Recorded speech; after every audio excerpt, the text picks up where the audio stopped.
রমাদানে দান করব, ইফতার শেয়ার করব। কাউকে ইফতারি করালে সারাদিন রোজা রেখে তার যে সওয়াব, আপনি ইফতার করানোর কারণে আপনার আমলনামায় ওই সওয়াব আল্লাহ ঢুকাই দিবেন। পড়েন সুবহানাল্লাহ। সাহাবারা বললেন, নবী আমরা গরিব মানুষ, ইফতারি খাওয়ানোর পয়সা নাই।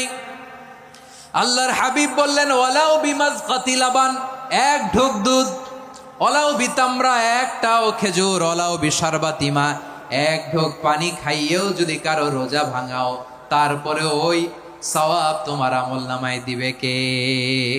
তারাবির সালাতের রাকাত বিতর্ক এড়িয়ে চলুন। রাকাত নিয়ে বিতর্ক করবেন না। 8 রাকাত 20 রাকাত নিয়ে যে মারামারি এই দেশে, এটা শয়তানের ফন্দি। চিল্লায় বলেন, এটা কার ফন্দি? আমরা 20 রাকাত পড়ি, আপনারা হয়তো 8 রাকাত পড়েন, কোনো অসুবিধা নাই। এই রমাদানে আমাদের কি করণীয়, কি বর্জনীয়? সংক্ষেপে 7টা করণীয় 7 মিনিটে, 7টা বর্জনীয় 7 মিনিটে বলে আমরা বিদায় নিব ইনশাআল্লাহ। বলেন, রমাদান যে আসতেছে আপনাদের ভাল লাগে?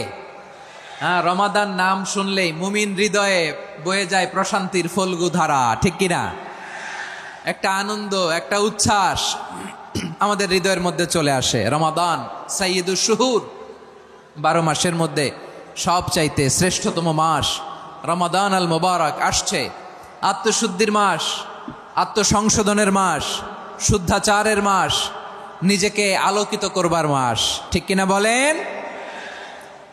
এই রমাদানুল মুবারকে আমাদের কি করণীয়, কি বর্জনীয়, what to do and what not to do, এই টপিকসের উপর কিছু কথা আপনাদের সামনে উপস্থাপন করব ইনশাআল্লাহ। ওমা তাওফীকি ইল্লা বিল্লাহ। আমার প্রিয় ভাইয়েরা, আমি আমার খুতবার শুরুতে সূরা বাকারার 185 নম্বর আয়াত তেলাওয়াত করেছি, যেখানে আল্লাহ তাআলা কোন মাসে কোরআন আল কারীমকে, মহাবিশ্বের মহাবিশ্বয় কোরআন আল কারীমকে এই পৃথিবীতে নাজিল করেছেন সেটা আমাদেরকে জানিয়েছেন। আল্লাহ তাআলা ইরশাদ করছেন, শাহরু রমাদানাল্লাযী উনজিলা ফীহিল কুরআনু হুদাল লিন্নাস ওয়া বাইয়িনাতিম মিনাল হুদা ওয়াল ফুরকান।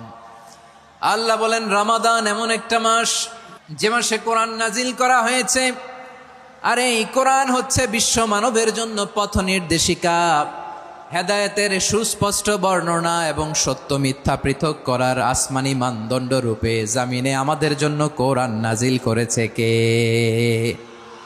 আওয়াজ করে বলেন তো, আল্লাহর নাজিল করা এই কোরআনে কোনো ভুল আছে? সবাই বলেন নাই। সবাই বললে এতটুকু আওয়াজ হয় আমি বিশ্বাস করি না। গলা ছেড়ে দিয়ে বলেন, আল্লাহর নাজিল করা এই সর্বশেষ আসমানি কিতাব আল কোরআনে কোনো ভুল আছে? সন্দেহ আছে? সংশয় আছে? বিয়ন্ডলেস, বাউন্ডলেস, বটমলেস, এমন কিতাব যেটা পড়ে গবেষণা করে এর তথ্য, উপাত্ত, ইনফরমেশন, লেসন নিয়ে শেষ করা যায় না। সুবহানাল্লাহ। আল্লাহ বলেন, এই কোরআনকে আমি রমাদানে নাজিল করেছি, যেটা বিশ্ব মানবের জন্য পথ নির্দেশিকা। এতে আছে হেদায়েতের সুস্পষ্ট বর্ণনা আর সত্য মিথ্যা